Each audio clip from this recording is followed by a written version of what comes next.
Let's go over to West Ham.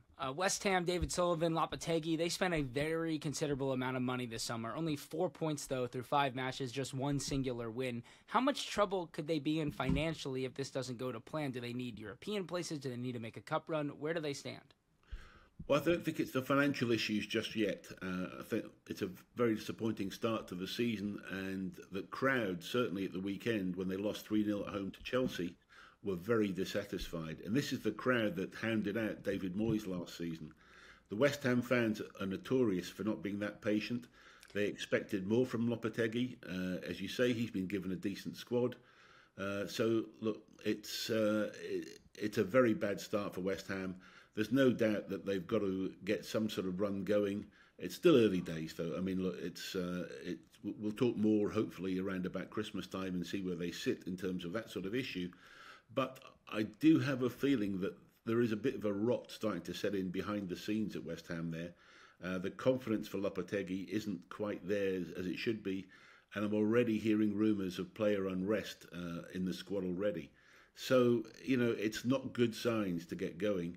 And if the fans start to turn against them in that big cavernous stadium, the London Stadium, then it's not good.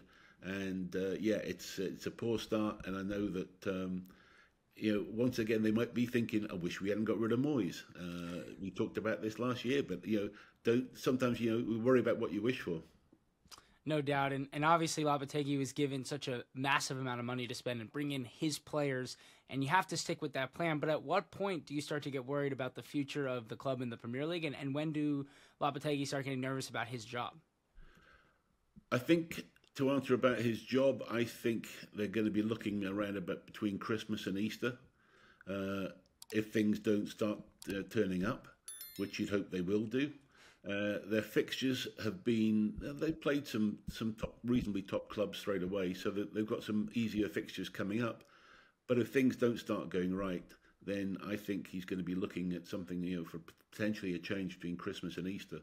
Normally that international break after that time could be the one. Let's just wait and see, but certainly it's one to keep an eye on right now, and I'm hearing a lot of things from West Ham. There's a lot of dissatisfaction apparently as well above in the boardroom. Potentially the club looking to look at new investors, etc. So let's just wait and see what goes on. No doubt. And finally, with West Ham, they are short kind of in the center back position, which is crazy to say considering the money they spent this summer. They have been trying to sign Joel Matip on a free transfer. What would the finances of that be as a free agent? Would there be a huge sign-on fee on top of some big wages, or it's a reasonable deal for West Ham? Yeah, it could be both. It could be a sign-on fee plus wages, or it could just be a very, an extended wage level. I think he would be a good signing for them right now. I think he would probably still fit in with the budget, but West Ham, I think, still had enough room in PSR, so they've probably got a chance to get one more player in like that.